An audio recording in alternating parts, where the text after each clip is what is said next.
तो उसमें आता है कि व्हाट द मैनेजर डज।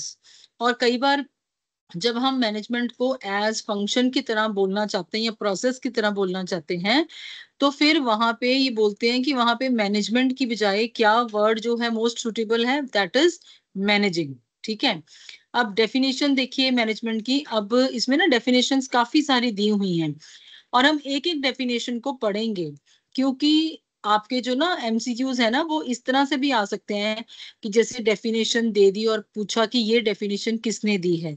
तो नो डाउट आपने डेफिनेशंस को लर्न नहीं करना है, लेकिन आपको डेफिनेशन की अंडरस्टैंडेबिलिटी होनी चाहिए, एक पहचान होनी चाहिए कि अच्छा ये जो डेफिनेशन में ये खास तरह से इस चीज पे फोकस किया गया है और उन्होंने आपसे डेफिनेशन एज इट इज नहीं पूछनी है। ठीक है, आपका तो एमसीक्यू बेस्ड पेपर है, तो वो आपसे क्या पूछेंगे, वो आपको डेफिनेशन दे के या उसमें से कुछ पार्ट दे के वो पूछेंगे कि ये जो है किसने कोट करी है, किसकी है ये डेफिनेशन। ठीक है, तो इसलिए हमारे लिए हर डेफिनेशन को ध्यान से पढ़ना और उसमें से एक आउटलाइन अपने लिए मन में रखनी कि एक हमें पता चल जाए, हम पहचान पाए कि ये कौन सी वाली डेफिनेशन की बात हो रही है। तो हम इसको इस तरह से लेके चलेंगे। ठीक है। अब देखो जैसे इसमें है कन्वेंशनल डेफिनेशन जो पहले चलती आ रही है, जो मैंने पहले बोला तो वो वही है, getting work done through people.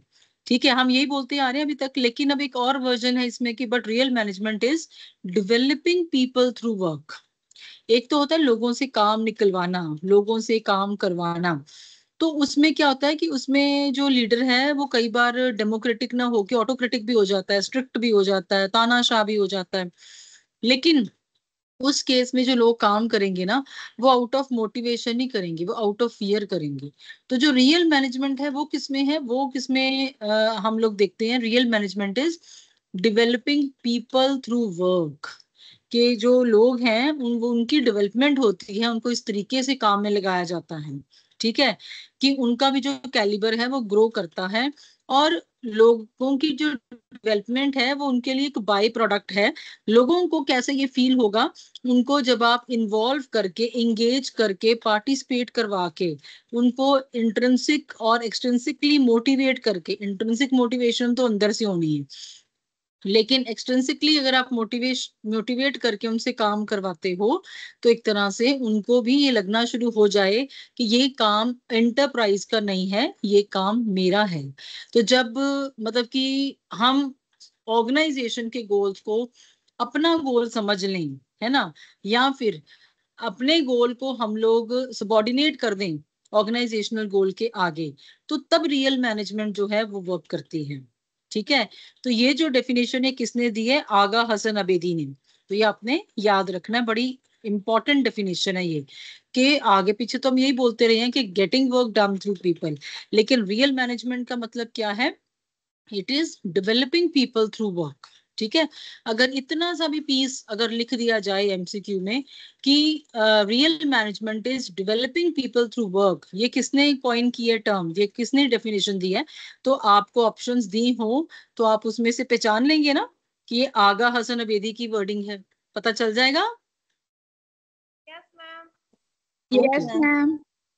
हाँ जी, इसी तरह से ना आपने, मैं एम्फोसिस देके जहाँ पे आपको वर्ड्स बताऊंगी ना तो आपको पहचान हो जाएगी कि ये जो डेफिनेशन है ये किस उन्होंने दी है, किसने कॉइन की है, किस ऑथर की है। ठीक है, किसने कोट की है। The person who directs the efforts of others is known as manager. Manager may be defined in many different ways.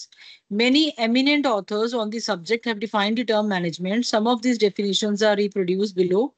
According to Lawrence A. Apley, management is the development of people and not the direction of things. वही बात आ गई ना, इन्होंने किसकी बात की है, development of people, लोगों को डेवलप करना, ना कि चीजों को निर्धारित करना। कहने का मतलब कि आप लोगों को उनके मूड स्विंग्स के समेत लेके चलते हो।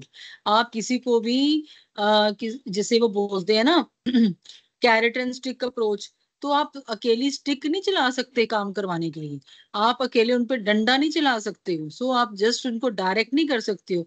ये कोई नॉन लिविंग बींग्स नहीं है जिनसे आप काम करवा रहे हो। आप कार चला रहे हो, कार नॉन लिविंग है, ठीक है, आप उसका जिधर स्टीयरिंग मोड़ोगे वो मुड़ जाएगी, डायरेक्शन जिधर की दोगे वो उधर का हो जाएगा। लेकिन इसमें क्या है, यहाँ पे आप लोगों को साथ के साथ ग्रो करवाते हो। वो इनर ग्रोथ जो है वो उनको आगे के लिए भी हमेशा के लिए जगाए रखता है, उनके अंदर एक स्पार्क जो है वो जागता रहता है। वो फिर लगातार अपने गोल्स को और ऑर्गेनाइजेशनल गोल्स को इकट्ठा लेकर इंटीग्रेट करके देखते हैं। तो समझ आ गया। जहां पे डायरेक्शन ऑफ थिंग्स की बात आ रही है, उन्होंने साथ में डेवलपमेंट ऑफ पीपल की बात करी है, तो ये लॉरेंस से एप्ले की डेफिनेशन है। अगर अकेली डेवलपमेंट ऑफ पीपल की बात होती तो ये किसकी डेफिनेशन थी? अगर अकेले डेवलपमेंट ऑफ पीपल की बात होती तो ये किसकी डेफिनेशन थी? अगवा मैम। आगा हसन अबेदी की। ठीक है। तो अब क्योंकि उन्होंने उन्होंने साथ ही साथ कंपैरिजन में लिख दिया कि ये डेवलपमेंट ऑफ पीपल है लेकिन डायरेक्शन ऑफ थिंग्स को लेकर आप गलती मत करना, तो ये फिर लॉरेंस एप्ले की डेफिनेशन है। ठीक है। हर एक जो भी कोई एक एजुकेशनिस्ट होगा वो ना डेफिनेशन जो है उसके ऊपर कोई ना कोई इम्प्रूव्ड वर्जन देगा, कोई ना कोई इम्प्रूव्ड कुछ और वर्ड्स ऐड करेगा, तो वहीं से वो डेफिनेशन डिफरेंट हो जाती है। ठीक है। According to Joseph Massey, management is defined as the process by which a cooperative group directs action towards common goals. अब जोसेफ मैसी के अकॉर्डिंग मैनेजमेंट का मतलब है कि वो फंक्शन, वो प्रक्रिया जिसमें कि एक आपस में सहयोग करता हुआ जो ग्रुप है, जो आपस में टीम वर्क में चल रहे हैं, उनके सामने एक कॉमन गोल होगा। उनके सामने हरगिज भी ऐसे नहीं कि ये मेरा मेरे तेरे वाली बात नहीं होती, वहां पर हमारे वाली बात होती है, हमारा गोल। ठीक है। तो वही कॉमन गोल होगा। तो यहाँ पे इस डेफिनेशन में दो जो इंपॉर्टेंट आपको प्रैक्टिकल हिंट्स मैं दे रही हूँ, जैसे जहाँ पे जोसेफ मेसी की डेफिनेशन में उन्होंने मैनेजमेंट को एक कोऑपरेटिव ग्रुप के फॉर्म में देखा है और कॉमन गोल्स की बात की है। तो ये दो वर्ड्स आपके लिए जैसे बोलते हैं ना कि कैचिंग वर्ड्स होने चाहिए, तो आप मार्क कर लेना अपने पास बुक में। ठीक है जी। जॉर्ज आर टेरी की देखिए, management is a distinct process consisting of planning, organising, actuating and controlling, perform to determine and accomplish the objectives by the use of people and resources. George R Terry की काफी ये popular definitions रही हैं, इनकी हर तरह के जो functions of management है उसमें इनकी डेफिनेशंस आती हैं। तो जॉर्ज आर टेरी ने बेसिकली पहले मैनेजमेंट के सारे फंक्शंस एक्सप्लेन, मतलब कि उन्होंने यूज किए वर्ड्स, ठीक है, जिसमें उन्होंने प्लानिंग, ऑर्गेनाइजिंग, एक्चुएटिंग, कंट्रोलिंग सभी लिख दिया। और साथ के साथ बात में ये भी लिख दिया कि ये लोगों और रिसोर्सेज को इकट्ठे यूज करते हुए ऑब्जेक्टिव्स को रीच करने की बात है, जो कि मैनेजमेंट के जरिए होती है, मैनेजमेंट के फंक्शंस के जरिए होती है। ठीक है। सो मैनेजमेंट उन फंक्शंस का नाम है जिसमें planning, organising, actuating and controlling आती है, जिसके थ्रू या जिसके द्वारा लोगों और संसाधनों को यूज करते हुए हम लोग ऑब्जेक्टिव्स को अटेन कर लेते हैं, अकम्प्लिश कर लेते हैं। ठीक है। समझ आ गया बेटे? यहां से आप फंक्शंस को भी साथ में लेके चलोगे और पीपल एंड रिसोर्सेज को भी लेके चलोगे, ताकि ऑब्जेक्टिव जो है वो मीट कर सकें। फंक्शंस अकेले अगर आएंगे तो वो हेनरी फ्योल की डेफिनेशन हो जाएगी। जैसे देखो अगले में दी हुई है, the words of Henry Fayol, to manage is to forecast and to plan, to organise, to command, to coordinate and to control. अगर अकेला उन्होंने मैनेजमेंट में सिर्फ और सिर्फ फंक्शंस की बात कर दी, तो ये जो फंक्शंस हैं अकेले अगर दिए जाएंगे तो उस केस में जो मैनेजमेंट है वो एज अ प्रोसेस चल रही है। ठीक है। तो वो डेफिनेशन किसकी होगी? हेनरी फ्योल की होगी। ठीक है जी। उसके बाद नेक्स्ट है बेटे Peter F Drucker. According to Peter F. Drucker, management is a multi-purpose organ that manages a business and manages managers and manages worker and work. अब पीटर एफ ड्रकर को अगर हम लेके चलें तो उन्होंने बेसिकली जो है मैनेजमेंट का जो है उसमें उन्होंने दो बातें कही हैं। वो कहते हैं कि ये वो ऑर्गन है जिसमें कि हम बिजनेस को भी मैनेज करते हैं, मैनेजर्स को भी मैनेज करते हैं एंड वर्कर और उसके काम को भी मैनेज करते हैं। सॉरी। तो आप इसमें मैनेज वर्ड जो है ना इसको आप ध्यान में रख सकते हैं कि it has been repeated as many as 4 times. ठीक है। तो उन्होंने बोला है कि ये ऐसी एक प्रबंध है जिसमें कि बिजनेस को मैनेज किया जाता है कि बिजनेस कैसे चलेगा, मैनेजर्स को मैनेज किया जाता है कि ट्रेन किया जाता है कि मैनेजर्स काम कैसे लेंगे, और उसके बाद वर्कर को भी मैनेज किया जाता है कि उसे काम कैसे लिया जाएगा और वर्क को भी मैनेज किया जाएगा कि वर्क को डिवाइड एंड सब डिवाइड कैसे करना है। तो आपको समझ आ गया। अगर पीटर एफ ड्रकर की डेफिनेशन आप कैसे पहचानोगे, जहां पर जो मैनेज वर्ड है एटलीस्ट 4 टाइम्स आया वो, और उसमें उन्होंने डिफरेंट डिफरेंट डायमेंशन से मैनेजमेंट की बात करी है। अभी मैनेजमेंट में मैनेज करना किसे किसे, क्लियर है बेटा, समझ आ गया? Yes ma'am. Okay. According to Coons and O'Donnell, management is defined as the creation and maintenance of an internal environment in an enterprise where individuals working together in groups can perform efficiently and effectively towards the attainment of group goals. अब इसमें उन्होंने बोला है कि management का मतलब है अपने आप में एक ऐसा माहौल, अंदरूनी जो एंटरप्राइज है उसके अंदर ऐसा माहौल क्रिएट करना जहां पे जो इंडिविजुअल्स हैं वो आपस में इकट्ठे होके काम करें अपनी उत्पादकता बढ़ाते हुए एफिशिएंसी के साथ, और उसका नतीजा क्या होगा कि जो ग्रुप गोल्स होंगे वो आसानी से अटेन हो जाएंगे। ठीक है। कून्स और डनेल जो है वो एक पूरे के पूरे माहौल की बात करते हैं। वो ये नहीं कहते कि सिंपल एक कॉमन गोल को ध्यान में रखे उसके आसपास मैनेजमेंट के फंक्शंस किए जाएं। तो वो इंटरनल एनवायरनमेंट की बात करते हैं, वो लोगों को आपस में जोड़ने की बात करते हैं जिससे कि ग्रुप गोल्स अटेन किए जाएं। तो यहाँ पर बेसिकली इंटरनल एनवायरनमेंट की बात करी है कून्स एंड ओडनेल ने, ये आपने याद रखना है। जैसे जॉर्ज आर टेरी है, कून्स एंड ओडनेल है, हेनरी फ्योल है, इनके ये तो बहुत पॉपुलर नेम्स हैं, बहुत ही इनकी फेमस जो है ये मैनेजमेंट की डेफिनेशन है। ठीक है, कॉमनली एक्सेप्टेड है। नेक्स्ट है according to Newman, Summer and Warren, the job of management is to make cooperative endeavour to function properly. A manager is one who gets things done by working with people and other resources. अब जो Newman ने जो definition दी है उसमें एक तो cooperation की बात करी है। पीछे हमने एक डेफिनेशन पढ़ी थी जिसमें कोऑपरेटिव ग्रुप की बात हुई थी, है ना। पीछे यहाँ पर हमने ये देखो, जोसेफ मेसी ने कोऑपरेटिव ग्रुप की बात करी थी। यहाँ पे उन्होंने, group means group of people, यहाँ पे जो है यहाँ पे है कोऑपरेटिव एंडेवर।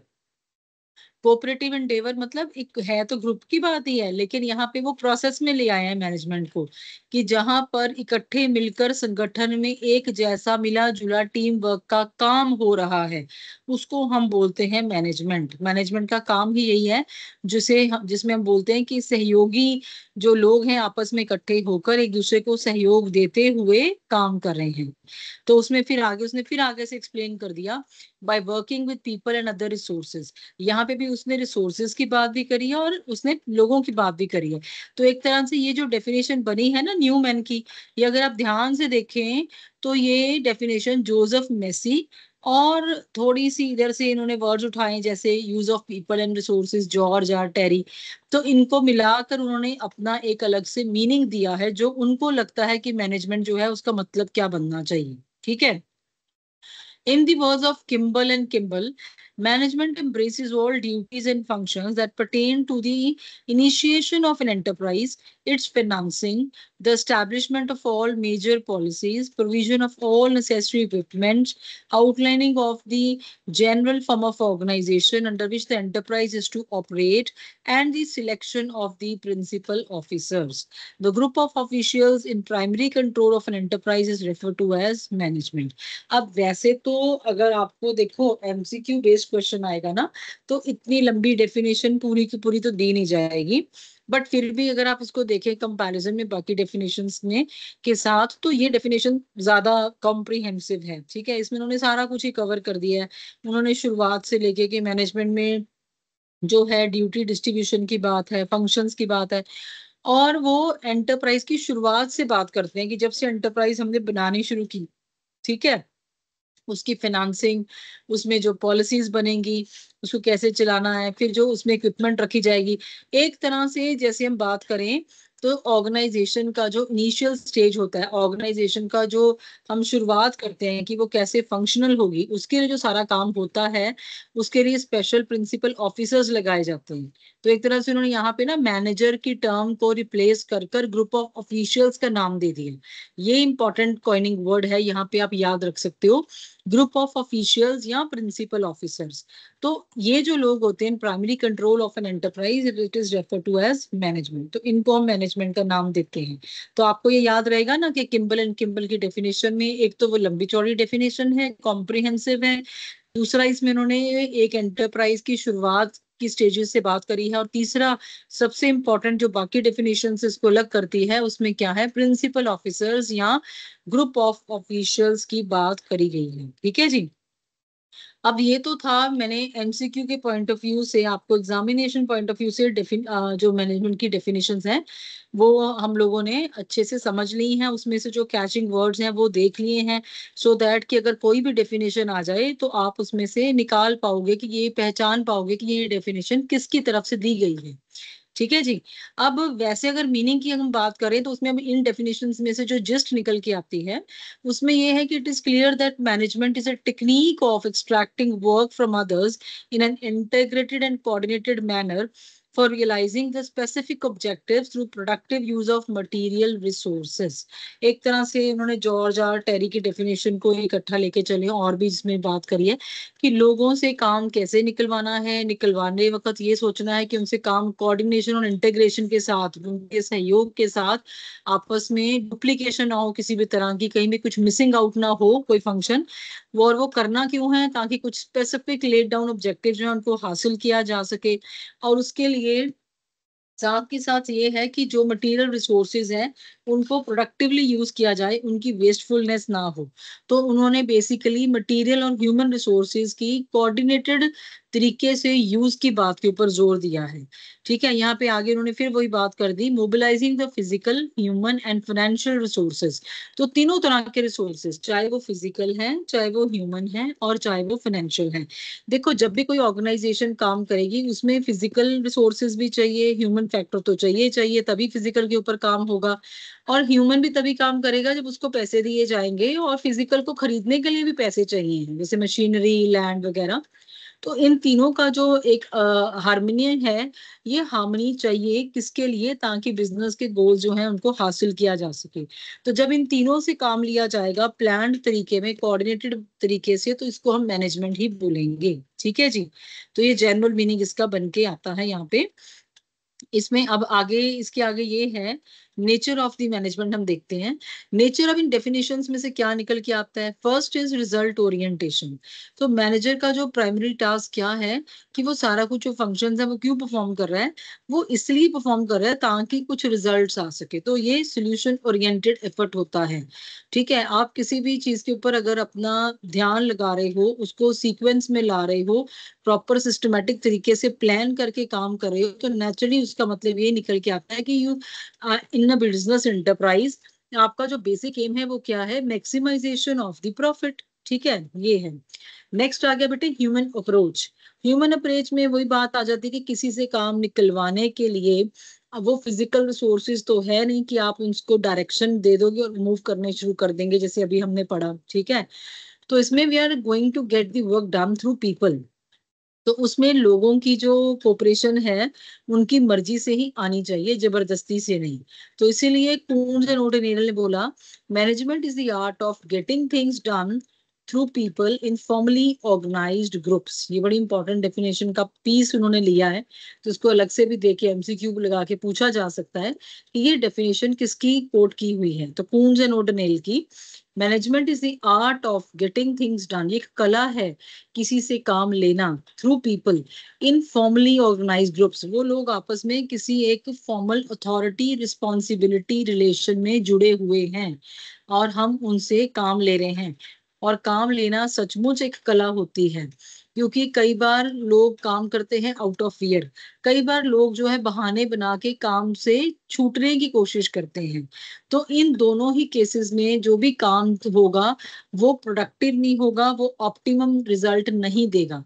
तो कला इसलिए है कि कोई कोई आर्टिस्ट की तरह एक अपने स्किल्स यूज करते हुए, लीडरशिप स्किल्स यूज करते हुए, सेम एनवायरनमेंट में सेम पे स्केल पर ज्यादा काम ले जाता है लोगों से, और लोग भी बड़े खुशी खुशी काम कर जाते हैं। ठीक है, तो इसलिए इसको बोला गया कि management is art of getting things done through people. Next है बेटे प्रोसेस सेंट्रिक। मैनेजमेंट एक प्रोसेस है, फंक्शन है, एक्टिविटी है, मतलब आप इसको अकेला नाउन नहीं कह सकते। अगर हम इसको एज अ नाउन यूज करेंगे तो it will just indicate the group of people जो काम करवाते हैं, but otherwise group of people को करवाना क्या पड़ता है, वो फंक्शंस होते हैं मैनेजमेंट के। इसमें क्या है, management is a distinct process, जैसे जॉर्ज और टेरी ने बोला, ये वही डेफिनेशन दोबारा से रिपीट हो रही है। Management is a distinct process consisting of planning, organising, actuating and controlling, performing to determine and accomplish stated objectives by the use of human beings and other resources. तो बेसिकली जॉर्ज आर टेरी ने जो है वो functions की ही बात करी है। Basically उनकी डेफिनेशन की स्टार्टिंग जो है वो फंक्शन से ही होती है। वो यही बोलते हैं कि काम जो कराना है उस काम में करना क्या क्या है, ठीक है। तो ये प्रोसेस सेंट्रिक है। Next is universal activity. Management जो है ये अपने आप में सिर्फ बिजनेस तक सीमित नहीं है, ये हर जगह पे मैनेजमेंट जो है अप्लाई होती है, चाहे वो पॉलिटिकल फील्ड है, सोशल है, रिलीजियस है या एजुकेशनल है। इनफैक्ट मैं तो बोलूंगी कि पर्सनल लाइफ में भी मैनेजमेंट का होना बहुत जरूरी है।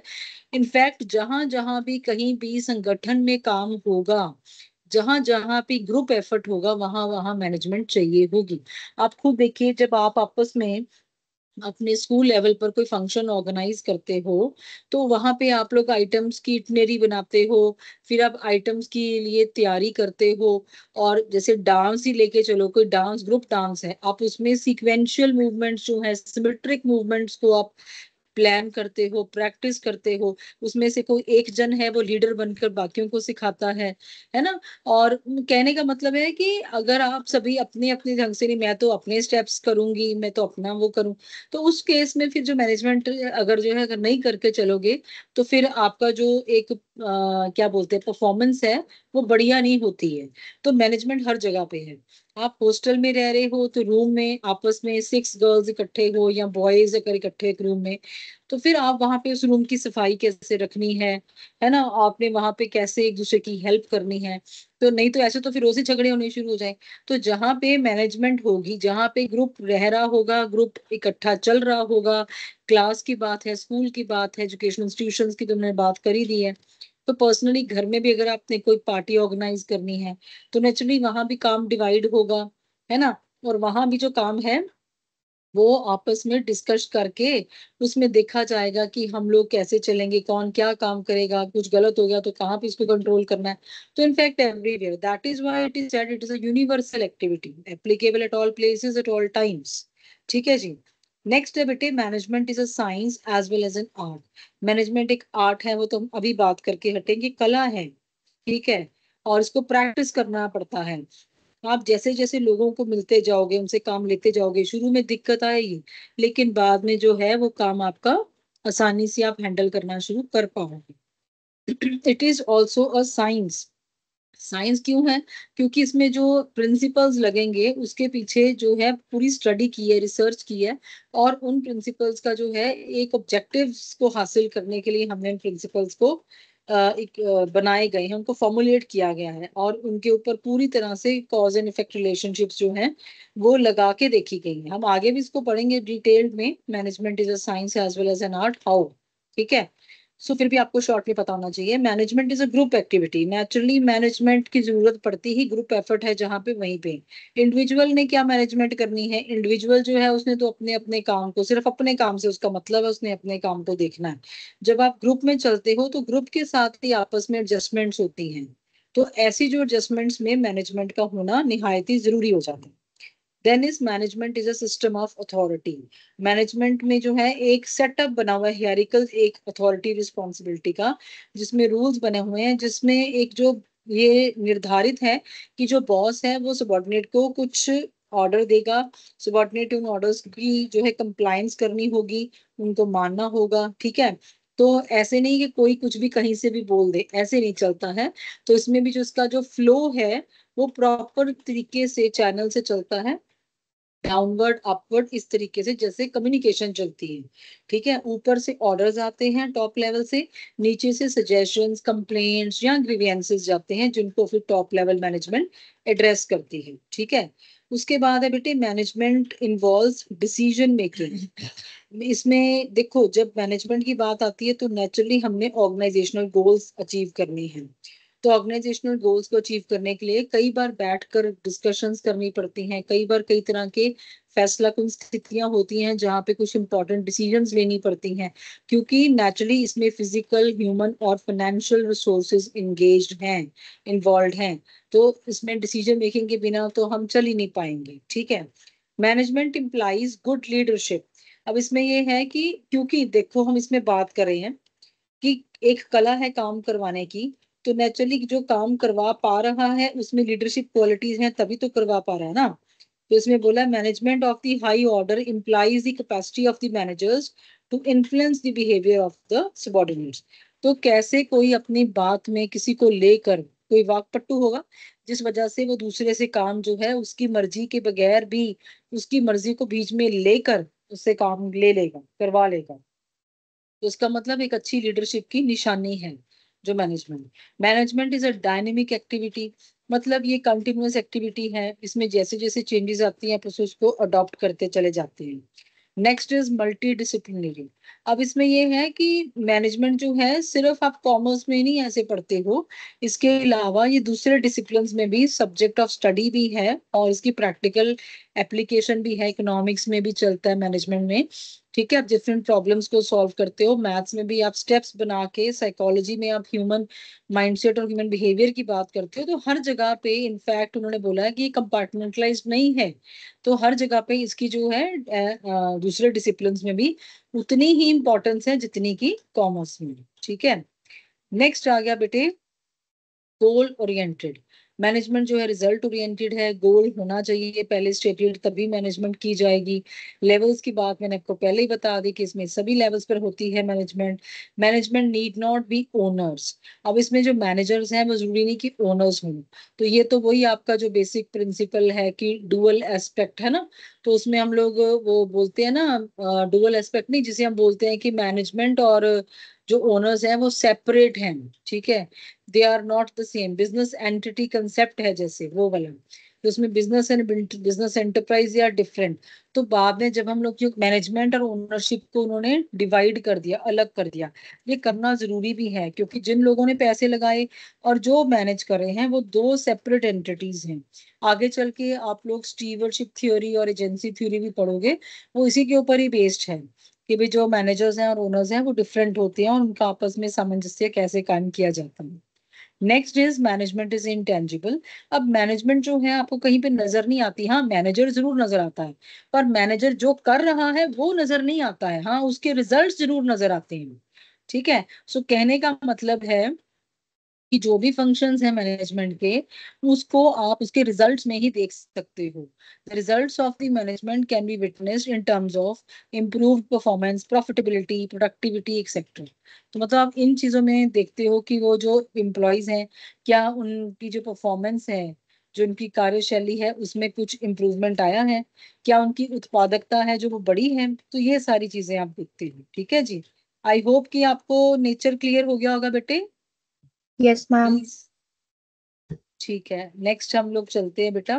अब देखो जैसे जो नेचर के पॉइंट्स हमने पढ़े ना, कि किसी ने आपके नेचर के पॉइंट्स थोड़ी ऐसे पूछने हैं, हाँ आपको जो एमसीक्यूज है इसी में इसी बेस्ड पूछे जाएंगे कि जैसे अगर ये वाली चीज की बात हो रही है तो ये किस पॉइंट को किसको इंडिकेट करती है या इसका मतलब क्या है ना। तो उस ढंग से आपको क्वेश्चंस आएंगे। इज मैनेजमेंट अ साइंस और एन आर्ट। अब इसमें एक क्वेश्चन अराइज होता है कि मैनेजमेंट साइंस है कि आर्ट है। आपको बखूबी पता है, आपने पढ़ा है कि मैनेजमेंट, जैसे फर्स्ट लाइन है, management is the oldest of arts and youngest of sciences. तो धीरे धीरे से साइंस की फॉर्म ही इमर्ज करती जा रही है। ठीक है। इसको हम सोशल साइंस भी बोल देते हैं, है ना। तो ये एक तरह से प्योर साइंसेस की तरह तो नहीं है, ठीक है, लेकिन एक सोशल साइंस की तरह हम इसको लेके चलते हैं, या इन एग्जैक्ट साइंस भी बोल देते हैं।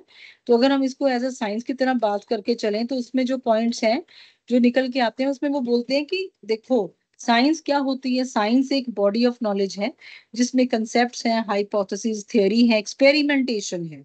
ठीक है। कॉज एंड इफेक्ट रिलेशनशिप की एस्टेब्लिशमेंट है दो फैक्टर्स के बीच में। तो इसमें वो बोलते हैं कि अपने आप किन पैरामीटर्स को ध्यान में रखकर मैनेजमेंट को साइंस की फॉर्म में देखते हो। तो उसमें फर्स्ट है यूनिवर्सली एक्सेप्टेड प्रिंसिपल्स। अब scientific principles represent basic truths about particular field of inquiry. अब ये जो प्रिंसिपल्स हैं ये यूनिवर्सल हैं, मतलब they are applicable in all situations, all times, all places. Management में भी कुछ ऐसे फंडामेंटल प्रिंसिपल्स हैं जिनकी हम यूनिवर्सल एप्लीकेशन देखते हैं, जैसे principle of unity of command, है ना, या आपने हेनरी फ्यूल का प्रिंसिपल पढ़ा हुआ है, जैसे उसमें बोलते हैं ना कि वन मैन वन बॉस। तो ये हर एक ऑर्गेनाइजेशन में, इनफैक्ट बिजनेस और non business, even personal life में भी आप देखो कि अगर सभी बॉस बन जाएं तो फिर कोई भी किसी की सुन नहीं पाता, समझ ही नहीं आता किसकी सुने किसकी ना सुने। तो ये यूनिवर्सली एक्सेप्टेड प्रिंसिपल है। उसी तरह से एक्सपेरिमेंटेशन एंड ऑब्जर्वेशन की बात है। तो साइंटिफिक प्रिंसिपल कहाँ से बनते हैं? जब एक साइंटिफिक इन्वेस्टिगेशन होती है, रिसर्च होती है, कॉज एंड इफेक्ट रिलेशनशिप अगला पॉइंट है, वो भी इसी के साथ ही जुड़ा हुआ है कि वो स्टैब्लिश किया जाता है कि अगर ऐसे करेंगे तो ऐसा होगा।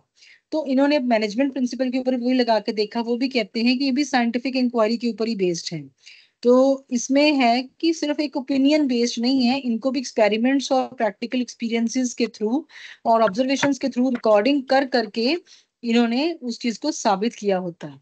जैसे देखो उन्होंने एग्जांपल दिया कि it is observe that fair remuneration to personal helps in creating a satisfied workforce. अब ये इन्होंने प्रूव किया होगा, उन्होंने एक्सपेरिमेंट करके देखा कि अगर हम अच्छा मेहनताना देते हैं एम्प्लॉयज को तो उससे जो एम्प्लॉय है वो सेटिस्फाइड रहता है। ठीक है, तो ये चीज उन्होंने गौर करी होगी। उन्होंने अलग अलग से कंट्रोल्ड कंडीशंस में कहीं पे कुछ ज्यादा देखे, कहीं पे कुछ कम देखे, कहीं पे कुछ ना देखे, उसके रिजल्ट्स देखे होंगे। एम्प्लॉय कहाँ पर ज्यादा सेटिस्फैक्टरली काम कर रहा है, जहां पे उसको फेयर रेम्युनरेशन मिल रही है, तो वो प्रूव हो गया। ठीक है, तो यहाँ भी एस्टेब्लिशमेंट्स की जाती हैं। अब जैसे नेक्स्ट है कॉज एंड इफेक्ट रिलेशनशिप। अब इसमें ये है कि जो प्रिंसिपल्स ऑफ साइंस है वो कॉज एंड इफेक्ट रिलेशनशिप के ऊपर ही चलते हैं। तो उसी तरह से यहाँ पे भी जो मैनेजमेंट में भी कॉज एंड इफेक्ट रिलेशनशिप जो है वो देखी जाती है। जैसे उन्होंने एक हेनरी फ्यूल का प्रिंसिपल लिया है कि अगर लैक ऑफ पैरिटी या balance between authority and responsibility will lead to ineffectiveness. अगर अथॉरिटी और रिस्पॉन्सिबिलिटी में आपस में प्रॉपर तरीके से तालमेल ना बिठाया जाए तो ऑर्गेनाइजेशन जो है वो इफेक्टिव तरीके से काम नहीं कर सकती। तो अगर हम ये देखें कि अगर ऑर्गेनाइजेशन इफेक्टिव तरीके से काम नहीं कर रही तो उसके पीछे कॉज क्या है? Lack of parity between authority and responsibility. अगर हम ये कहें कि lack of parity between authority and responsibility जो है इसका इफेक्ट क्या होगा? ये इफेक्ट उसका नजर आएगा, it will lead to ineffective organisation. तो क्लियर हो गया कैसे cause and effect relationship establish की जाती है? क्लियर हो गया बेटे? Yes, ma'am. ओके, नेक्स्ट है बेटे टेस्ट ऑफ वैलिडिटी एंड प्रोडक्टिबिलिटी। अब साइंटिफिक प्रिंसिपल्स जो हैं इनको कभी भी किसी भी टाइम और कितनी मर्जी बार इनको टेस्ट किया जा सकता है। ठीक है, this stand the test of, they stand the time of test, मतलब कि टेस्ट ऑफ टाइम आना चाहिए वैसे, this stand the test of time, मतलब जितनी मर्जी बार हर टाइम जब भी उसको टेस्ट किया जाएगा सेम रिजल्ट आएगा। जैसे हम लोग केमिस्ट्री में करते हैं ना कि हम two atoms of hydrogen and one of oxygen जितनी बार भी उनको आपस में कंबाइन करेंगे तो रिजल्ट इज वाटर। तो इसका क्या मतलब है कि जितनी मर्जी बार आप वो चीज को आप कंबाइन करके देखो वही इक्वेशन वही वैसे ही बनेगी। तो इसमें इन्होंने बोला कि यही वाला जो है ये चीज मैनेजेरियल प्रिंसिपल्स या मैनेजमेंट के ऊपर भी लगाकर देखी जा सकती है। ठीक है जी, इन्होंने एग्जाम्पल दिया जैसे principle of unity of command can be tested by comparing two persons, one having single boss and one having two bosses. The performance of first person will be better than second. ठीक है, तो कहने का मतलब है कि जहां पर आप बात करते हो ना यूनिटी ऑफ कमांड की, तो इसको आप कहीं भी किसी भी टाइम पर टेस्ट कर कर कंपेयर कर कर उसका सेम रिजल्ट ले सकते हो। ठीक है, अगर सिंगल बॉस है तो क्या रिजल्ट आएगा, अगर दो बॉसेस हैं तो परफॉर्मेंस के ऊपर क्या उसका जो है वो नजर आएगा। ठीक है, अब ये तो थी साइंस की बातें। अगर मैनेजमेंट एज एन आर्ट की बात करते हैं तो उसके भी पॉइंट्स लगा के देखो। तो आर्ट क्या है? बेसिकली ये एप्लीकेशन है नॉलेज एंड पर्सनल स्किल्स की। तो आर्ट में क्या आता है? Practical knowledge. अब इसमें भी बोलते हैं कि every art requires practical knowledge, therefore learning of theory is not sufficient. It is very important to know practical application of theoretical principles. अब उन्होंने बोला है कि अगर आप एग्जांपल के थ्रू समझो, a manager can never be successful just by obtaining a degree और diploma in management. He must have also known how to apply various principles in real situations by functioning as a manager. So जो बोलते होते हैं ना कि handsome is what handsome does, कहने का मतलब कि जो मैनेजर है, manager is what manager, how the manager manages. तो कहने का मतलब कि सिर्फ आपने पढ़ लिया, थ्योरेटिकली आपने कुछ हासिल कर लिया कि हमको पता है ये कैसे कैसे कैसे होना है, तो उससे आप उसको सीख नहीं पाते हो। रियल फील्ड में आपको आकर काम कर कर ही पता चलता है। तो उसके लिए जो प्रैक्टिस की बात आती है वो आर्ट का सबसे मेन फीचर है।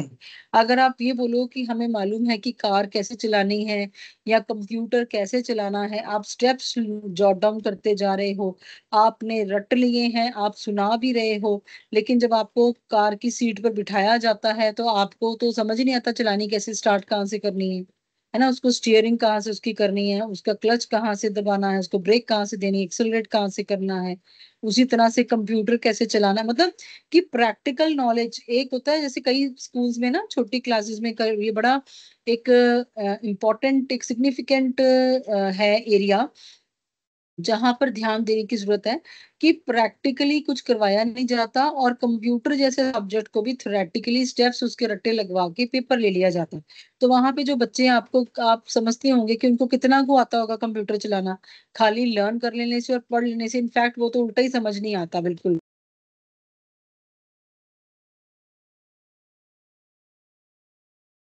मैम थोड़ी आवाज नहीं आ रही।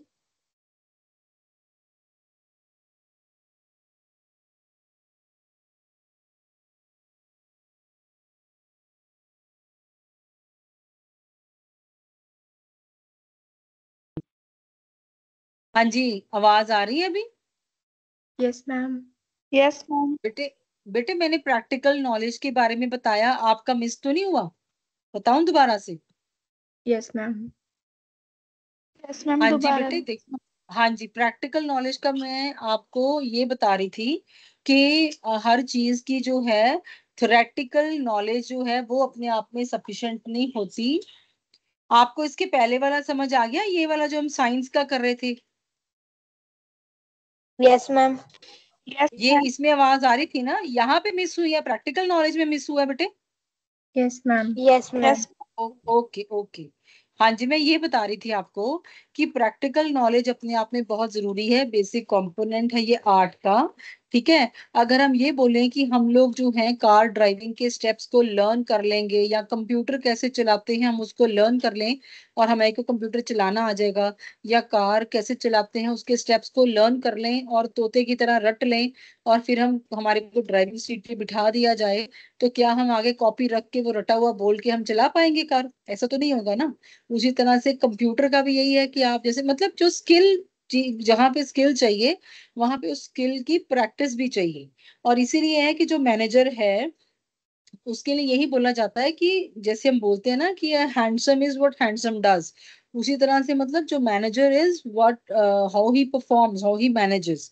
तो जो वो काम करके दिखाएगा, manager can never be successful just by obtaining degree और डिप्लोमा इन मैनेजमेंट। किसी ने बीपीए कर लिया, एमबीए कर लिया, लेकिन उसकी कॉम स्किल्स ही बड़ी पुअर हैं, उसको लीडरशिप ही नहीं है, वो तो डरा ही रहता है, वो किसी से बात ही नहीं कर सकता, तो वो कैसे जितना मर्जी डिग्रीज ले ले, वो जब तक प्रैक्टिस नहीं करेगा, उसके पास प्रैक्टिकल नॉलेज अगर नहीं है, तो फिर तब तक जो है वो सक्सेसफुल नहीं हो सकता। तो आर्ट का जो बेसिक कंपोनेंट है वो क्या है? Practical knowledge. सेकंड है बेटे पर्सनल स्किल। अब पर्सनल स्किल में क्या है कि जो थ्योरेटिकल बेस है वो तो ठीक है, सबका सेम होता है, लेकिन हर एक पर्सन में फिर भी फर्क होता है किसी चीज को समझने का, फिर उसको रिप्रोड्यूस करने का। तो जो सक्सेस है वो डिफर करती है, जैसे हम कहते हैं ना हमारी 5 उंगलियां बराबर नहीं होती, तो उसी तरीके से हर एक के काम करने का तरीका भी जो बस सेम नहीं होता है, चाहे वो उनकी जो क्वालिफिकेशन है, बैकग्राउंड है, वो एक जैसी है। Every manager has his own way of managing things based on his knowledge, experience, and personality.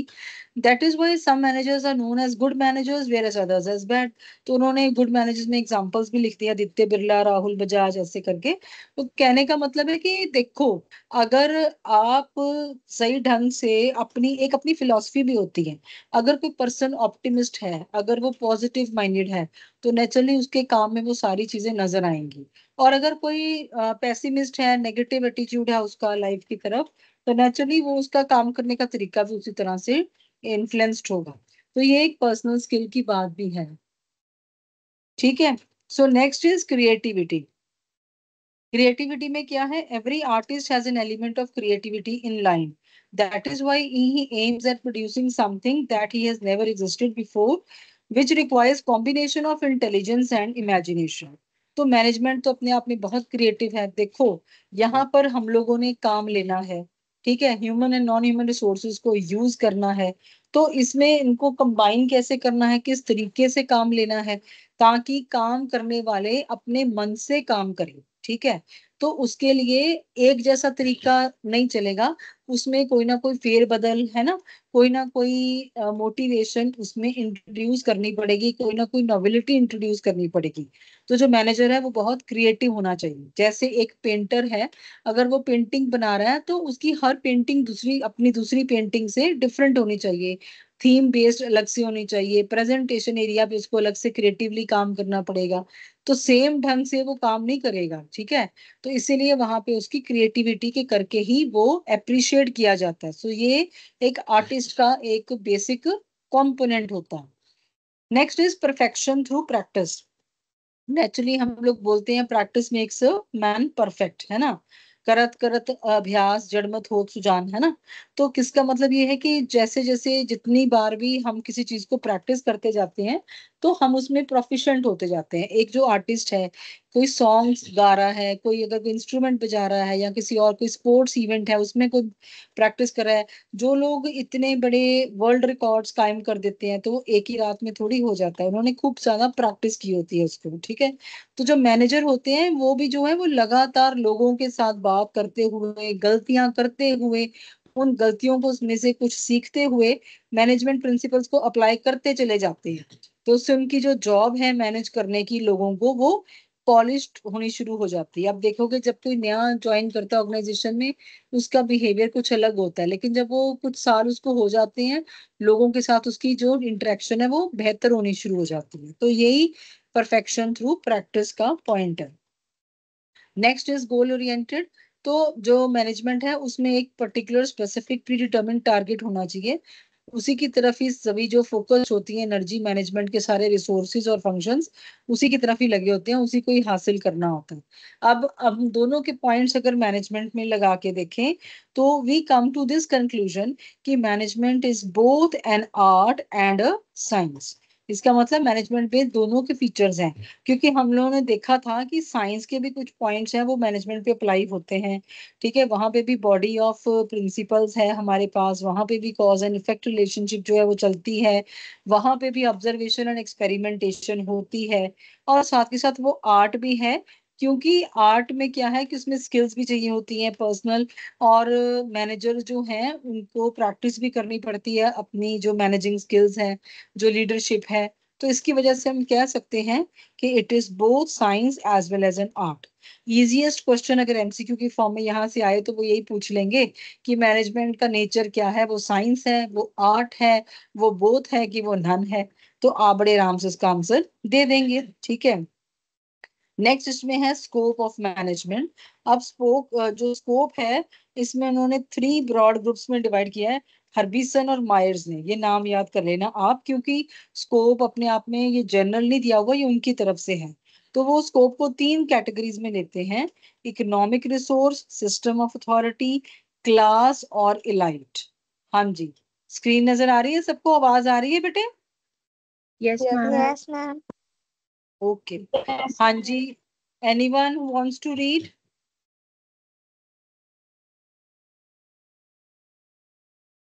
Raman पढ़ो बेटा। Yes, ma'am.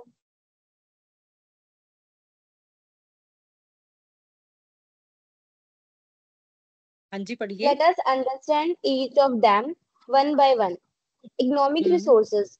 Business economics classify the factor of productions into 4 basic inputs: land, labor, capital, and entrepreneur. Management ensures that using these basic factors of production, it is possible to achieve higher growth trajectory. Trajectory with sustainable profit. Profit is long run. Thus, management itself survey as an economic resources. Management जो है वो economic resource की तरह काम करती है, क्योंकि basically इसमें फैक्टर्स ऑफ प्रोडक्शन को लेकर चले हैं और जो एंटरप्रेन्योर है वो ही इन फैक्टर्स को यूज करता है। तो इसमें उन्होंने सभी जो फैक्टर्स ऑफ प्रोडक्शन है उसको कवर कर लिया है। ठीक है, नेक्स्ट है बेटे, हाँ जी, system of authority. Yes, ma'am. System of authority, management of formalize a standard set of rules and producers needs to be adhered to by the subordinates and ensure their compliance with the rules and regulations. हाँ जी, इसमें उन्होंने बोला है कि management जो है as a system of authority, इसमें जो है सेट ऑफ रूल्स बने होते हैं। ठीक है, एक प्रोसीजर डिफाइंड होता है जिसको कंप्लाई करना होता है। किसने करना होता है? सबॉर्डिनेट्स ने।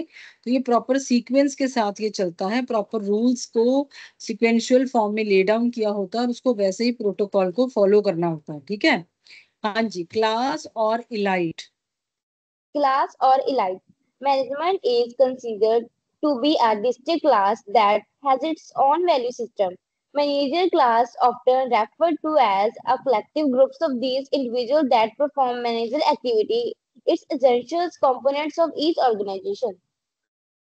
हाँ, मैनेजमेंट जो है इसको अपने आप में हम लोग ये बोल सकते हैं कि वो ये एक डिस्टिंक्ट क्लास है, अलग से एक क्लास है जिसका अपना एक वैल्यू सिस्टम है, अपने सेट ऑफ रूल्स हैं। ठीक है, इसमें इनफैक्ट उन लोगों की बात करी गई है, उन ग्रुप ऑफ इंडिविजुअल्स की बात करी गई है जिनका काम सिर्फ और सिर्फ मैनेजेरियल एक्टिविटीज को करवाना और करना है। ठीक है, अब नेक्स्ट है बेटे, management and emerging profession. Any specialized activity becomes a profession provided it satisfies the following characteristics. अब इसमें फर्स्ट है कि सिस्टमेटाइज बॉडी ऑफ नॉलेज होनी चाहिए, तो मैनेजमेंट में है। नेक्स्ट है फॉर्मल मेथड होना चाहिए, टीचिंग एंड ट्रेनिंग, लोगों को आप सिखाया जा सके, तो ये भी मैनेजमेंट में होता है, प्रॉपर ओरिएंटेशन होती है। ठीक है जी, नेक्स्ट है बेटे, scope for creating post of consultants for that skill. Boys की तरफ से कोई हैंड रेज हो रहा है, कुछ कहना चाहते हैं? शगन, आपने कुछ कहना है बेटे?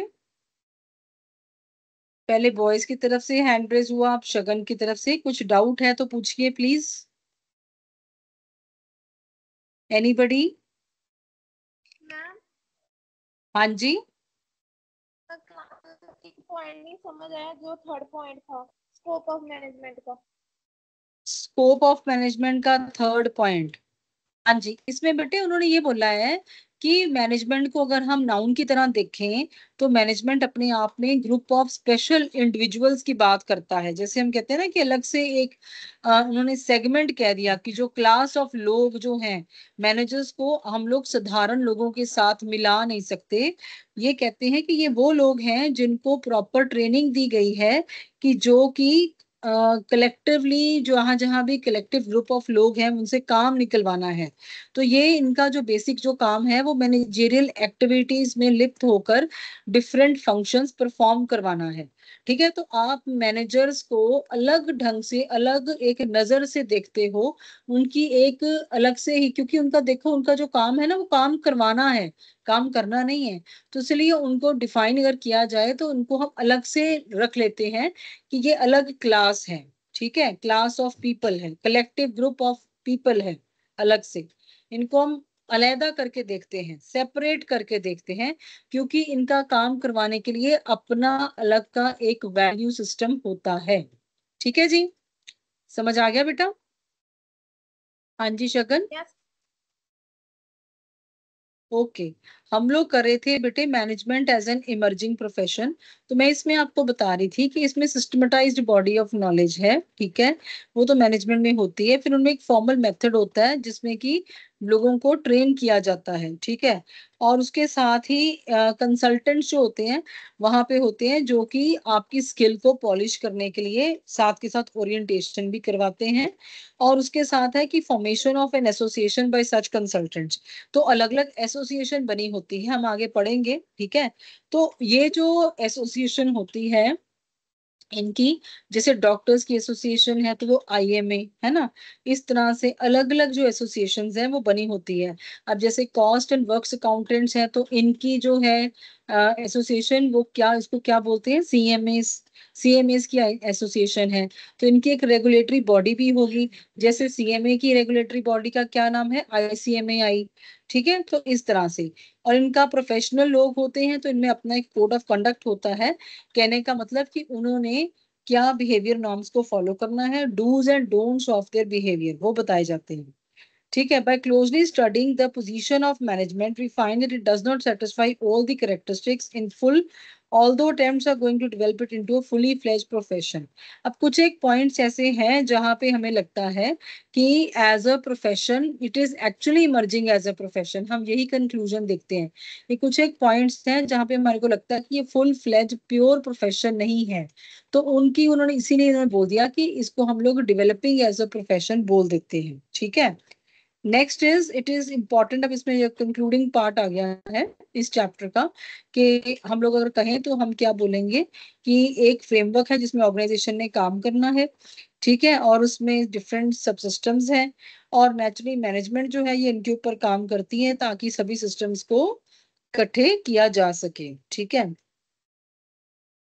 हाँ जी, तो ये वाले जो है ये की वर्ड्स हैं इसके, जैसे art, administration, code of conduct, economic resource, goal oriented, management, process, professionalisation, science, top management. तो इसको भी आप एक बार अच्छे से पढ़ लेना। जैसे अगर एक सिंगल लाइन का अगर MCQ आता है तो आपको पता होना चाहिए कि वो उसमें क्या क्या आएगा, क्या क्या वर्ड्स हैं जो इंपॉर्टेंट है। Like it is bringing about a desired result through application of skills. Administration का क्या मतलब है, इकोनॉमिक रिसोर्स को हम क्या बोलते हैं, क्या हमारा तात्पर्य है, ठीक है, वो सारी बातें हैं। तो आई होप कि this topic is clear to you, किसी तरह का कोई डाउट तो नहीं है। No ma'am. No no ma'am. ये MSP बॉयज की तरफ से बार बार हैंड रेज हो रहा था, कुछ पूछना चाहते हैं? हाँ जी बोलिए, खाली हैंड रेज नहीं कीजिए, आगे बताइए क्या कहना है बेटा। MSP boys means meritorious school Patiala के बॉयज हैं ये? हाँ जी, कुछ पूछना है आपने? चलिए आगे चलते हैं। बेटा ये है stewardship theory and agency theory of management. इसको ना मैं वैसे ये चाहती हूँ कि आप ना खुद भी इसको एक रीडिंग देके आए, ठीक है, क्योंकि इनको ना जो इसका जो लेआउट है ना ये काफी, ये देखो पैराग्राफ फॉर्म में दिया हुआ है। कराने को तो मैं आपको अभी भी करा सकती हूँ, अगर आप बोलते हो तो मैं करा ही देती हूँ, ठीक है, या फिर मैं करा देती हूँ, आप फिर इसको साथ के साथ पढ़ लेना, ये हो सकता है, ठीक है। हाँ जी, क्या कह रहे, क्या बोल रहे हैं? आवाज क्लियर नहीं आ रही है, समझ नहीं आया। हाँ जी,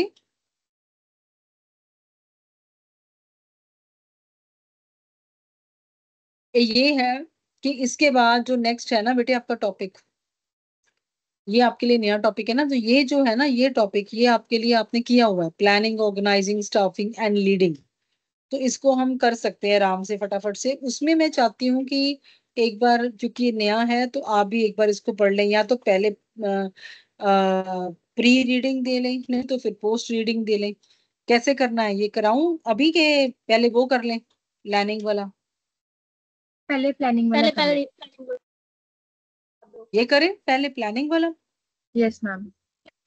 चलो फिर यस ये कर मैम। लेते हैं, फिर आप उसको एक बार गो थ्रू जरूर हो लेना, फिर हम उसको टेकअप करेंगे, ठीक है। प्लानिंग जो है वो आपको मालूम है, प्लानिंग हम लोग कहीं कहीं भी जाना है, कुछ भी करना है, तो हम लोग पहले उसका एक प्लान बनाएंगे, ठीक है। उसी तरह से मैनेजमेंट जो है उसमें फर्स्ट जो फॉरमोस्ट फंक्शन है वो प्लानिंग होता है। किसी भी बिजनेस ऑर्गेनाइजेशन की सक्सेस के लिए पहले प्लान लिखा जाता है कि हम लोगों ने करना क्या है, what is to be done, है ना।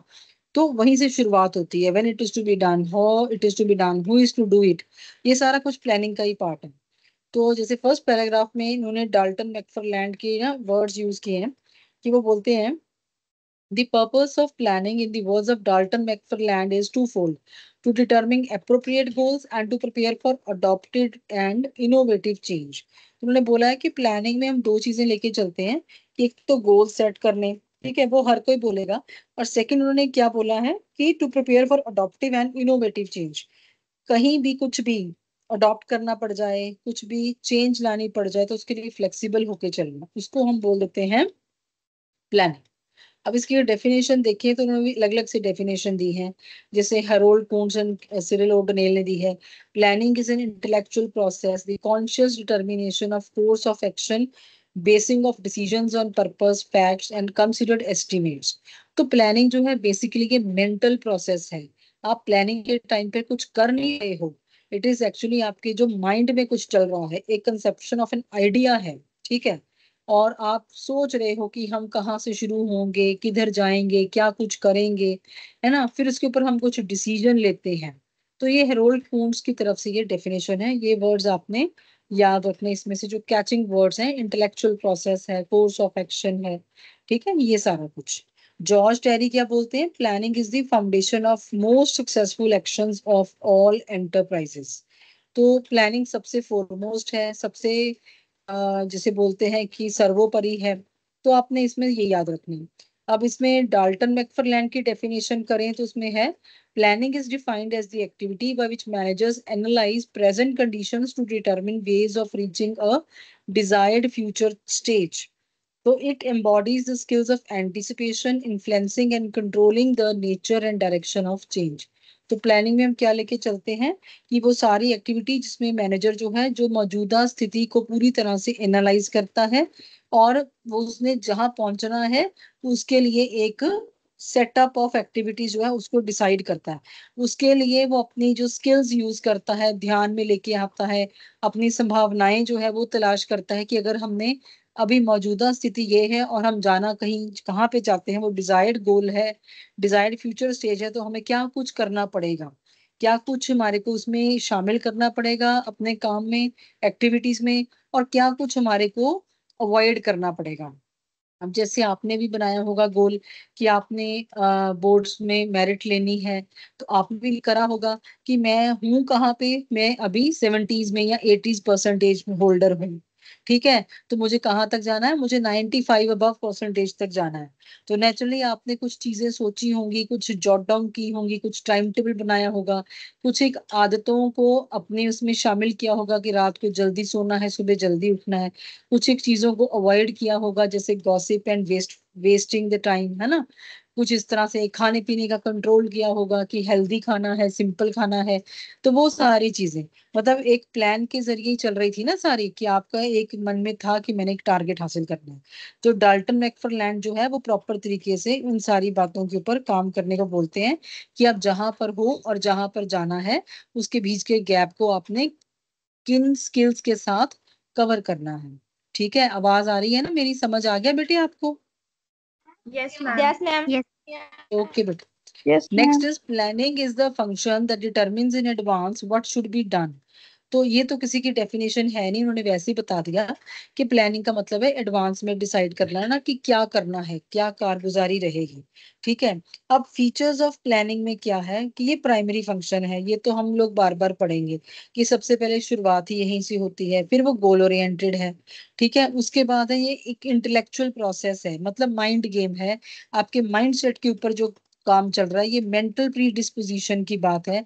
जो कुछ भी आप करने जा रहे हो उसके पहले जो आप थॉट्स चलाते हो, ये वो है, ठीक है।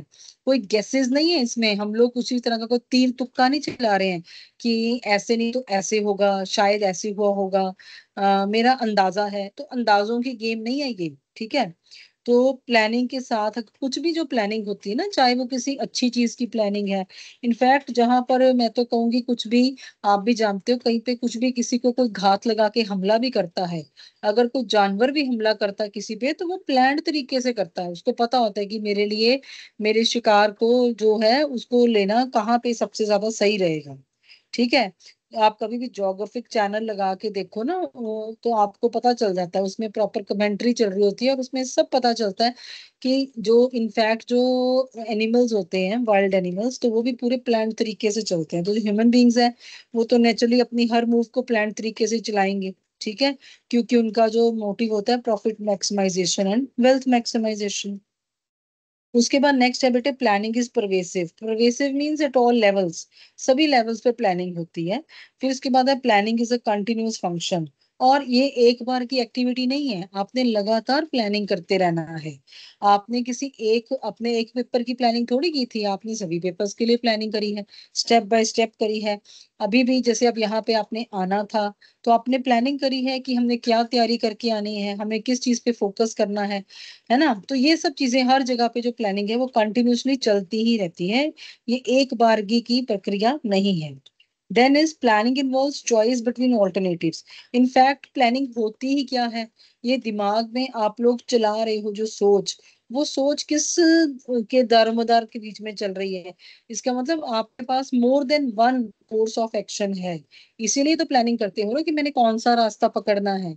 आपके घर की तरफ कितने रास्ते जाते होंगे, फिर आप ये सोच के चलते हो कि टाइम क्या है, मैं जब घर घर की तरफ निकलना है वहां पे मेरा पर्पस क्या है, ठीक है।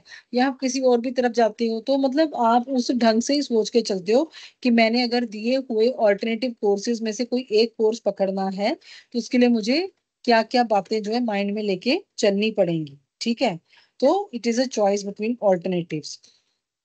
Next is planning is concern with accomplishment of group objectives. तो नेचुरली जो प्लानिंग की जाती है वो ग्रुप गोल्स के लिए की जाती है। वैसे तो you also focus and you also formulate the plans for individual goals. जैसे अभी मैंने आपको एग्जांपल आपका ही दे रही थी कि आपने पढ़ने के लिए प्लानिंग करी, लेकिन बेसिकली अगर हम बिजनेस एंटरप्राइज की बात करें तो वहां पे जो प्लानिंग है वो इसलिए सर्वोपरि हो जाती है बिकॉज वहां पे आपके लिए जो है, क्योंकि जनता बहुत ज्यादा है ना, जो काम करने वाले वो बहुत ज्यादा हैं, और जो कस्टमर बेस है जिनके लिए काम हो रहा है नेचुरली वो तो है ही बहुत ज्यादा। तो फिर ऐसे लोगों में आपस में कोई वेगनेस या एम्बिग्विटी या कॉम्प्लेक्सिटी ना आ जाए, तो उसके लिए प्लानिंग करना बहुत ज्यादा जरूरी हो जाता है, क्योंकि ज्यादा लोग, ज्यादा फाइनेंशियल रिसोर्सेज, वो सब कुछ इन्वॉल्व है। And next is planning is flexible. तो कोई भी प्लान जो है वो रिजिड, ना तो कोई इंसान अगर कोई रिजिड है वो उसको कोई समाज एक्सेप्ट करता है, ना ही किसी इंसान का बनाया हुआ कोई प्लान जिसमें हम लोग कोई चेंजेस ना कर पाए उसको कोई एक्सेप्ट करेगा। तो नो डाउट प्लानिंग करते वक्त आप कोई एक कोर्स ऑफ एक्शन ही चुनोगे, लेकिन अगर आपको लगता है कि ये कोर्स ऑफ एक्शन मुझे फ्यूचर में प्रॉफिट नहीं देगा या मैंने गलत चुन लिया है, तो रीप्लानिंग की ऑप्शन हमेशा खुली रहनी चाहिए। ये लाइफ का फंडा है बेटे, कि जहां कहीं भी आपने कुछ भी डिसीजन लिया, आप चल पड़े, लेकिन आपको लगा चलने के बाद, ठीक है, कि आप उस रास्ते पे नहीं, आपको दूसरे रास्ते पे जाना चाहिए, तो वहीं पे ही अपने आप को फ्लेक्सिबली लेके चलो, रिजिड नहीं होके चलो। जो भी आज तक सक्सेसफुल हुआ है वो फ्लेक्सिबल ही रहा होगा, नहीं तो रिजिडिटी के साथ हम लोग अपने आसपास बैरियर्स क्रिएट कर लेते हैं, अपने रास्ते में खुद ही रुकावटें खड़ी कर लेती हैं, तो हम कहीं भी पहुंच नहीं पाती। ठीक है बेटा, समझ आ गया यहाँ पे जो हम लोगों ने ये पॉइंट्स किए हैं, Yes, ma'am. Features of planning, clear हो गया बेटा?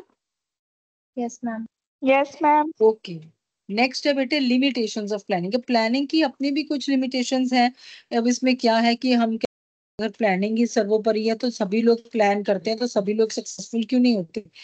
अब उन्होंने ही बोला है कि ये वो बात पता क्या कर रहे हैं, इसमें सब में बात आएगी कहीं पे हमारी जो प्लानिंग है वो गलत हो जाती है, तो वहां पे हमेशा एक रास्ता रीप्लानिंग का खुला रहना चाहिए। तो उन्होंने उसी की बात लेकर लिमिटेशंस की बात करी है कि अगर कई बार फ्यूचर प्लान जो है हमारी रॉन्ग कैलकुलेशंस पर आधारित हो जाते हैं, हम कुछ और सोच के चल रहे होते हैं, लेकिन चलने के बाद ही पता चलता है नेचुरली कि हम लोगों को डिजायर्ड रिजल्ट्स नहीं मिल रहे। इसलिए आपने देखा होगा कि कई बार कुछ लोग कोई काम शुरू करते हैं और वो मतलब विद इन 6 मंथ्स और साल 2 साल के अंदर उस काम को बंद कर देते हैं, कि वो कहते हैं कि लॉसेस हो गए। कहने का मतलब कि उनको समझ आता है कि वो क्या एजम्पशंस लेके चले थे, वो एजम्पशंस जो है वो रियल में वहां पे टिक नहीं पाई, ठीक है, रियल सिचुएशंस कुछ और थी। दूसरी बात ये भी है कि प्लानिंग में हम लोग जैसे कि गोल्स अचीव करने हैं तो उसके लिए हमने एक काफी ज्यादा एक ब्रेन मेंटल वर्क चल रहा है, तो टाइम कंज्यूमिंग हो जाता है, तो कई बार जो है वो टाइम अवेलेबल नहीं होता हमारे पास, ठीक है। हमारे पास कई बार अपॉर्चुनिटी आती है और हमारे को उसी वक्त डिसीजन लेना होता है।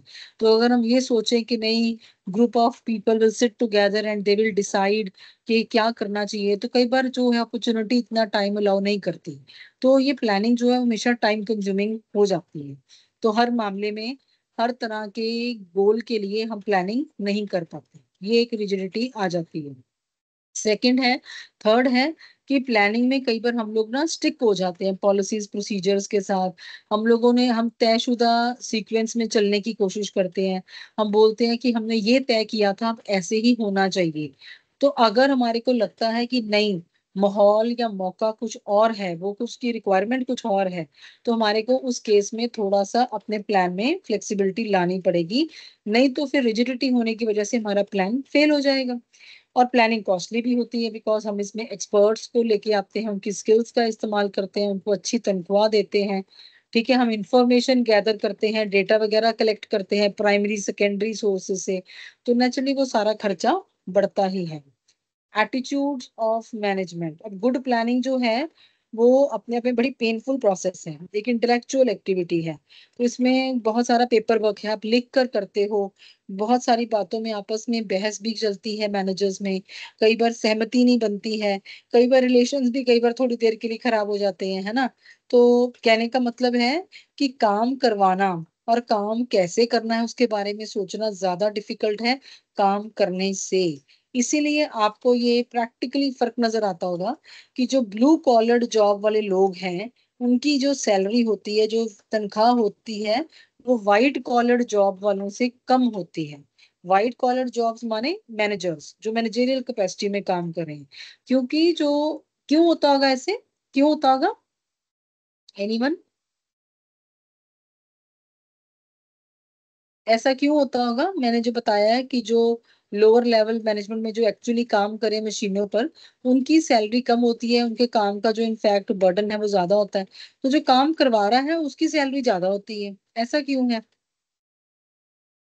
क्योंकि मैम मैनेजर होगा। हाँ जी। हाँ, मैम मैनेजर होगा, मैनेजर की। हाँ, मैनेजर की ज्यादा होती है। मैनेजर की ज्यादा क्यों होती है? क्योंकि मैम वर्क होता है। बिकॉज मैम सभी उसने प्लान किया। क्योंकि उसने प्लान किया। Yes ma'am.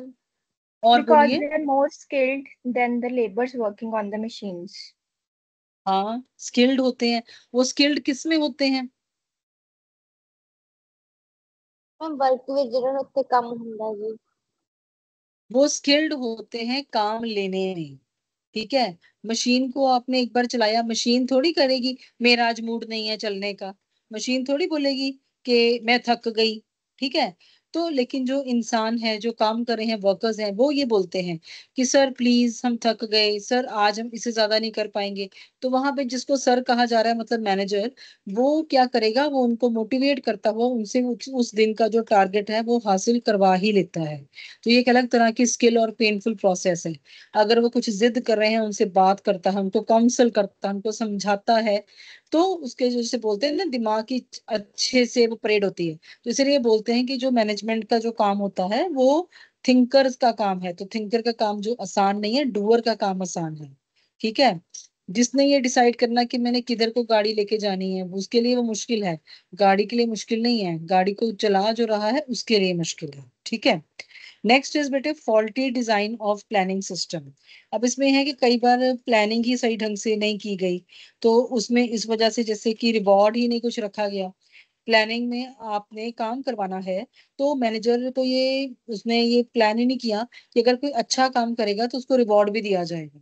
तो रिवॉर्ड एंड पनिशमेंट साथ साथ चलती हैं। अगर आप किसी को डांट लगाते हो काम नहीं करने पे, तो किसी को अच्छा काम करने पे आपको पैट ऑन द बैक या शाबाश कह देना, या उसको कोई मॉनेटरी इंसेंटिव दे देना, ये बड़ा जरूरी होता है। ठीक है।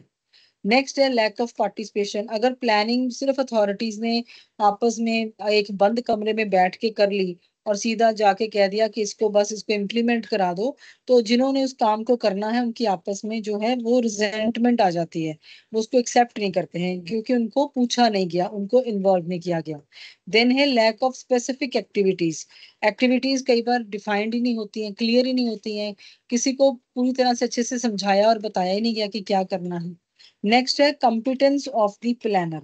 अब जो प्लानर है, जो प्लान बना रहा है, उसकी अपनी स्किल क्या है, उसकी अपनी विजन क्या है, वो कहाँ तक का सोच रहा है। वो सिर्फ उसी टाइम पे वहीं का ही सोच रहा है कि लॉन्ग रन का सोच रहा है कि कैसे काम करना है। ठीक है, तो ये कुछ पॉइंट्स हैं। फिर है प्लानिंग प्रिवेंट्स इनोवेशन।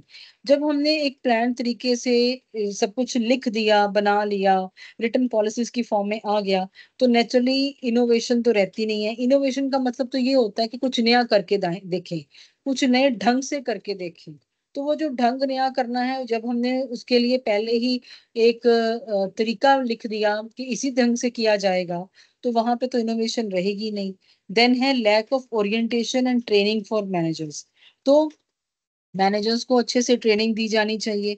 अगर उनको अच्छे से ट्रेनिंग नहीं मिली है, तो उनके अपने अंदर ही एंटरप्राइजिंग के लीडरशिप स्किल्स ही नहीं है, तो वो क्या काम कराएंगे। अनसर्टेनिटी क्या है? Planning has to reckon with numerous uncertainties in the environment. अब एनवायरनमेंट का चैप्टर हमने कल बड़े अच्छे से किया था इकोनॉमिक्स में, बहुत सारे कंपोनेंट्स उसमें पढ़े थे, और हमें पता भी है कि अनसर्टेनिटी जो है उसकी वजह से बहुत सारी वेगनेस और जो लैक ऑफ क्लैरिटी होती है, कम्प्लेक्सिटी होती है। ठीक है, तो प्लानिंग जो है उसमें ये सारी बातें जो ये चैलेंज की तरह होती हैं, इनको देखना पड़ता है। ठीक है, ये है। नेक्स्ट है बेटे pre requisites of effective planning. अब क्या क्या बातें हैं जो आपने ध्यान में रखनी है अगर आप चाहते हैं कि जो प्लानिंग है वो सही हो। तो इसमें सबसे पहले है कि प्लान सिंपल होना चाहिए, आसानी से समझ आने वाला होना चाहिए। ठीक है, और उसके बाद है कि किसी भी तरह से जो प्लान है उसको बार बार आपने चेंज नहीं करना, और उसके लिए आपने ये सोच के चलना है कि प्लानिंग किस एरिया स्पेसिफिकली की जा रही है। हर जगह के लिए आप प्लानिंग नहीं कर सकते हो। ठीक है, और उसके बाद ये है कि जहाँ पे जरूरत है वहीं पे ही उस चीज के लिए प्लानिंग की जाए। प्लान थॉरो होना चाहिए। ठीक है, उसको आपने ओवरलुक नहीं करना है किसी भी तरह से। कोई भी इस तरह की जो बातें हैं जो आपको लग रहा है जो कंट्रोवर्शियल है, उसको आप अवॉइड करके चलिए, उसको इग्नोर करके चलिए। ठीक है जी। अब according to Gary Dessler, to plan effectively, the managers should consider the following points. First is develop accurate forecast. जैसे पीछे हमने लिमिटेशंस की बात करी है ना, जहां पर ये वाले पॉइंट्स आएंगे ना कि प्लान को इफेक्टिव कैसे करना है, तो आप देखेंगे कि इनफैक्ट इसमें सारी जो लिमिटेशंस होंगी वो कवर कर ली जाएंगी। और लिमिटेशंस कवर करने के साथ साथ कुछ एडिशनल पॉइंट्स भी आपको दिए जाएंगे कि प्लानिंग को हमने इफेक्टिव कैसे करना है। ठीक है जी। तो इसमें फर्स्ट है, जैसे आपके पास डिवेल्प एक्यूरेट फोरकास्ट। तो फोरकास्ट जिसके ऊपर प्लान आधारित करना है, जो आपने उसके ऊपर जो कैलकुलेशंस करनी है वो सही होने चाहिए। ठीक है, और जो आपने टेक्निक्स यूज करनी है वो उम्दा होनी चाहिए, वो प्रैक्टिकली सही होनी चाहिए। लोगों को आप इनकरेज कीजिए, और वो जो भी इंफॉर्मेशन चाहिए मैनेजर्स को वो प्रोवाइड कर सके, ताकि वो एक्यूरेटली प्लान कर सके। Next is gain the acceptance for the plan. अब इसमें ये प्लान बना तो लिया, पर उसके बाद प्लान को सक्सेसफुली इम्प्लीमेंट तभी हो पाएगा जब जिनके ऊपर वो प्लान लगाना है वो उसको माने भी सही, सहमत भी हो उसके लिए। तो यहाँ पर जो सबॉर्डिनेट्स हैं उनसे पार्टिसिपेशन करानी चाहिए। सबसे आसान तरीका यही होता है। कोई काम करवाना है किसी से, तो उससे पूछ लो, आप बताइए आप क्या सोचते हैं इसके बारे में। तो जब ऐसा एम्प्लॉयज को पूछा जाता ना, तो एम्प्लॉयज को पता ही नहीं चलता कि उनके ऊपर क्या लागू कर दिया गया, और वो बड़े मजे से आराम से काम को नए ढंग से करने को कहा जाए तो वो कर देते हैं, क्योंकि उनको लगता है कि मेरे को पूछा तो गया ना, मेरे को भी तो इन्वॉल्व किया गया है। ये तो नहीं कि ऊपर बैठे चार लोगों ने डिसाइड किया और मेरे ऊपर थोप दिया। ठीक है, ऐसे है। Plan must be sound one. तो जो प्लान है वो अपने आप में पूरे तरीके से इसके ऊपर वर्क अपॉन किया हो। ठीक है, और पूरी फोकसिंग के साथ, पूरी कंसंट्रेशन के साथ उसको बनाया गया हो, उसमें कोई भी लूप होल ना हो। और प्लान में जो है सबसे जजमेंटल होकर ना कोई देखे कि इस प्लान के फायदे क्या हैं, नुकसान क्या है। बस इसमें ये फोकस हो कि ये ऑर्गेनाइजेशनल गोल्स को हासिल करने के लिए कहाँ तक एक पावरफुल वेपन के रूप में यूज हो सकता है। ठीक है, तो developing an effective planning organisation. तो इसमें ये है कि प्लानिंग करने से पहले एक आपने ब्लूप्रिंट जो है मैनेजर के पास होना चाहिए। ठीक है, एक रिटन फॉर्म में उसके पास होना चाहिए कि प्लानिंग करनी कैसे है। ठीक है, ठीक है जी। उसके बाद है be objective. The managers should not hesitate to verify the truth behind the pessimistic notions or beliefs to see that planning is successful. Managers must be objective। मतलब किसी भी तरह की बाइसनेस नहीं होनी चाहिए, ना तो अपने नेचर की, ना किसी और के साथ ये देखे कि किसके ऊपर काम करवाना है। मतलब वो सब्जेक्टिव नेचर के नहीं होने चाहिए कि लाइक्स एंड डिसलाइक्स में फंसे रह जाएं। ठीक है, तो अनबाइस्ड होकर, न्यूट्रल होकर, ऑर्गेनाइजेशन के टारगेट के ऊपर फोकस्ड होकर ही उन्हें डिसाइड करना है कि हमने जो है वो प्लान को कैसे लागू करवाना है। नेक्स्ट है मेजर्स फर्म्स मार्केट वैल्यू। अब इसमें ये है कि one of the primary responsibility of the manager is to measure the total market and see that organization's share in the market is as large as possible. For this, the manager should estimate the firm's share in the market. कि हमारा जो basic purpose है plan का यही है ना, maximising market share. तो इसके लिए पहले कितना उसके पास शेयर है मार्केट का, कितना कैप्चर किया है, उसकी सेल्स क्या है, वो सबका अंदाजा जो मैनेजर है उसके पास होना चाहिए। तो ये कुछ बातें हैं। उसके बाद है decide in advance criteria for abandoning a project. अगर कोई प्लान लेके चले और बाद में लगा कि नहीं इसको अबंडन कर देना चाहिए, इसको छोड़ देना चाहिए, तो मैनेजर्स को कम से कम ये सोचना चाहिए कि अगर वो डिस्कनेक्ट कर रहे हैं अपने आप को किसी भी अनप्रोडक्टिव कनेक्शन के साथ, तो वो पहले से उसका वो लेके चलें कि हमारे को हो सकता है कि आगे चल के इस प्लान को टू डू अवे करना पड़ेगा, इसको छोड़ना पड़ सकता है। ठीक है, तो इसके लिए वो तैयार रहें। नेक्स्ट है सेटअप अ मॉनिटरिंग सिस्टम। अब प्लान बना दिया, छोड़ दिया, वो एग्जीक्यूट हुआ नहीं हुआ, कैसे हुआ, प्लान सक्सेसफुल हुआ कि नहीं हुआ, वो बातें जो है कैसे पता चलेंगी, जब टाइमली एंड रेगुलर अप्रेजल्स किए जाएंगे, रिव्यूज लिए जाएंगे। अब जैसे मैं आपको बीच बीच में पूछ रही हूँ, आपने पीछे एक बार बोला कि आपकी आवाज आनी बंद होगी जस्ट फॉर फ्यू सेकेंड्स, तो मैंने उसमें बार बार आपको पूछ रही हूँ ना कि आपको आवाज आ रही है, आपको नजर आ रहा है। तो इसका मतलब है कि अगर मैं लंबा चौड़ा बोलती चली जाऊं और बाद में मुझे पता चले कि वहां पे कुछ नेटवर्क कनेक्टिविटी की दिक्कत आ गई, तो और मैंने पूछा ही नहीं, तो फिर नेचुरली मेरा जो प्लान है कि मैंने आज इतना टॉपिक कवर करना, वो तो फेल हो गया। समझ आ रहा है आपको मैं क्या बोल रही हूँ? पता चल रहा है बेटे? Yes, ma'am. ओके। और साथ में नेक्स्ट है बेटे revise the long term plans every year.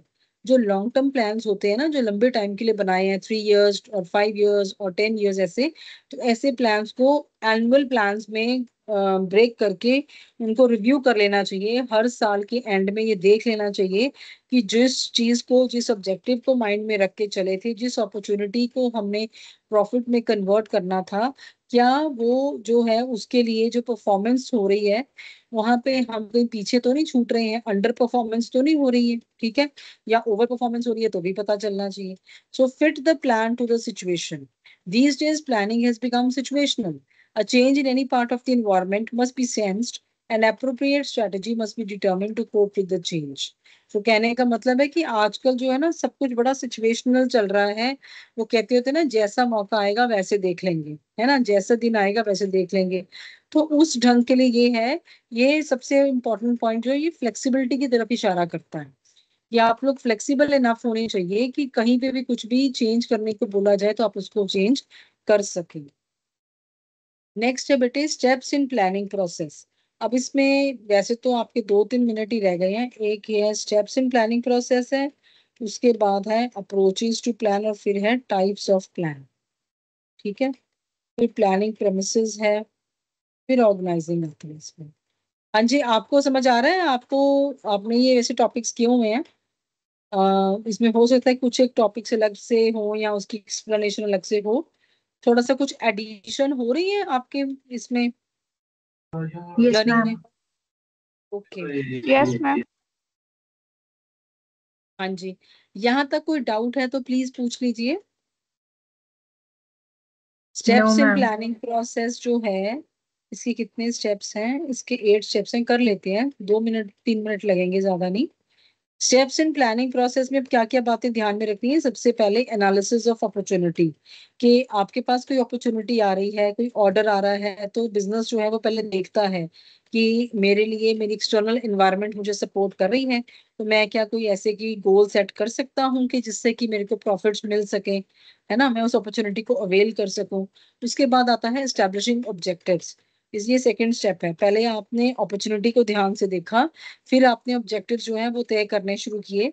Objective जो है वो आपने ऑर्गेनाइजेशनल लेवल पे भी बनाने हैं, ब्रॉड ऑब्जेक्टिव्स, और फिर आपने डिपार्टमेंटल लेवल पे भी बनाने हैं।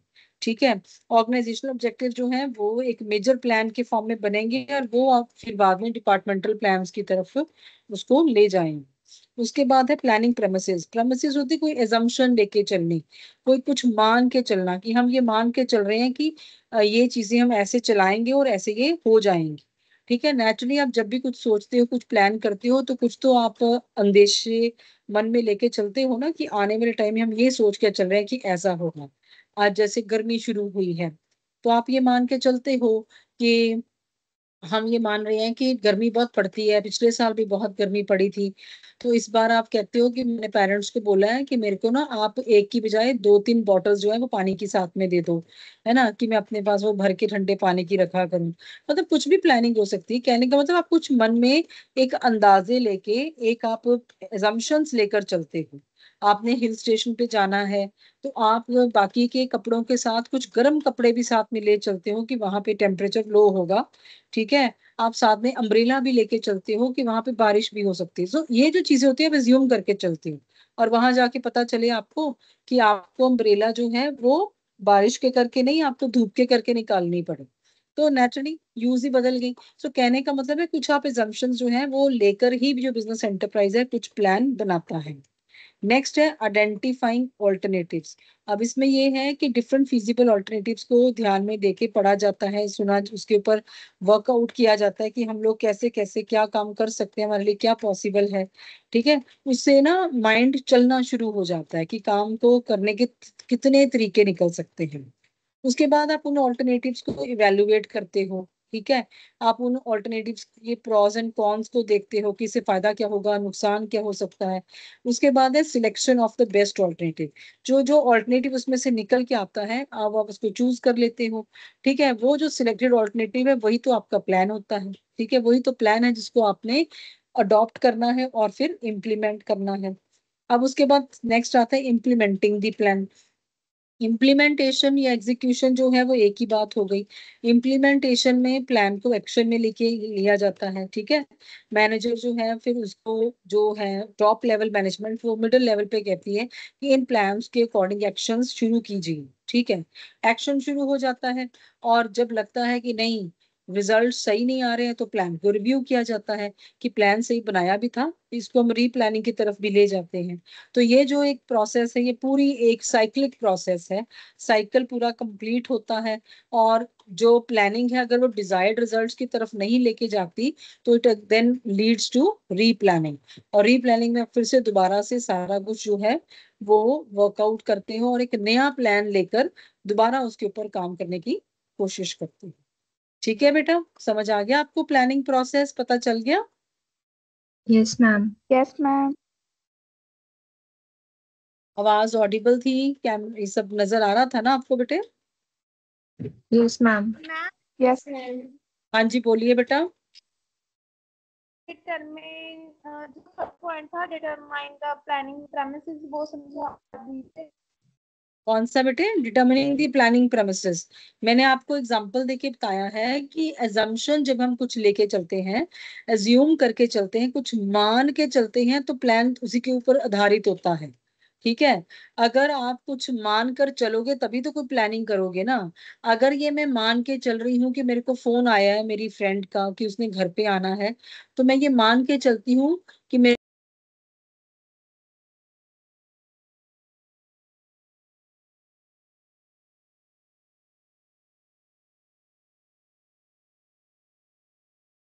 मैम आवाज नहीं आ रही जी।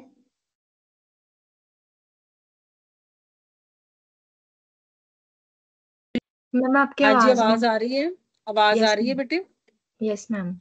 बेटे मैं आपको Yes, प्रेमिसेस ma'am. में यही बोल रही थी कि प्रेमिसेस मतलब होता है हम लोग कुछ एजम्पशंस बना के चलते हैं, कुछ मान्यताएं लेके चलते हैं।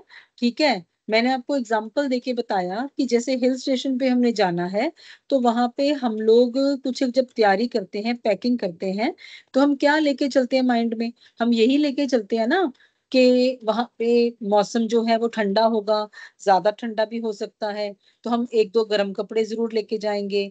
वहां बारिश भी हो सकती है क्योंकि हिल स्टेशन पे बारिश का कोई टाइम नहीं होता फिक्स, कोई ऐसा नहीं एकदम से बादल आ गए ऐसे। तो हम लोग अपना कुछ जैसे अम्ब्रेला वगैरह भी लेके चलेंगे।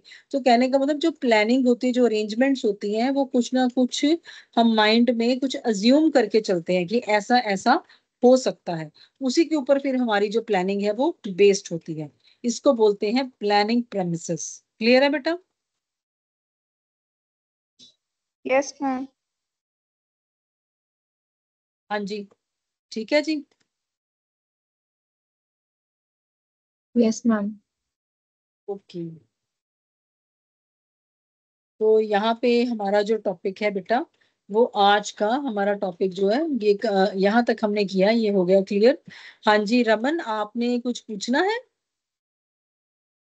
आपका हैंड रेज है, आपने कुछ पूछना है बेटे? Okay, ma'am. समझ आ गया सबको टॉपिक? आज यस का मैम। बड़ा सिंपल था। आपने ये टॉपिक यस किया मैम। किया भी हुआ है ना? बस ये है कि आपकी एक तरह से वो एक पॉलिशिंग हो गई है दोबारा से, है ना? तो कोई बात नहीं, हम इसको आगे भी इसको कंप्लीट करके फिर हम वो थ्योरीज के टॉपिक के ऊपर दोबारा पीछे आएंगे, ठीक है? तो कल हम आपको इसी टाइम पर मिलेंगे, ठीक है? आगे से हम इसी टाइम पे यही इसको इस यूनिट को लेके चलेंगे और उसको कंप्लीट करेंगे फटाफट से, सो दैट कि आप जो है इसमें जो आपका लास्ट ये चल रहा है इसको कंप्लीट कर लें और फिर आपकी जो पूरी तैयारी है वो अच्छे से हो जाएगी, फिर आप अच्छा पेपर अटेम्प्ट कर पाओगे। ठीक है बेटे?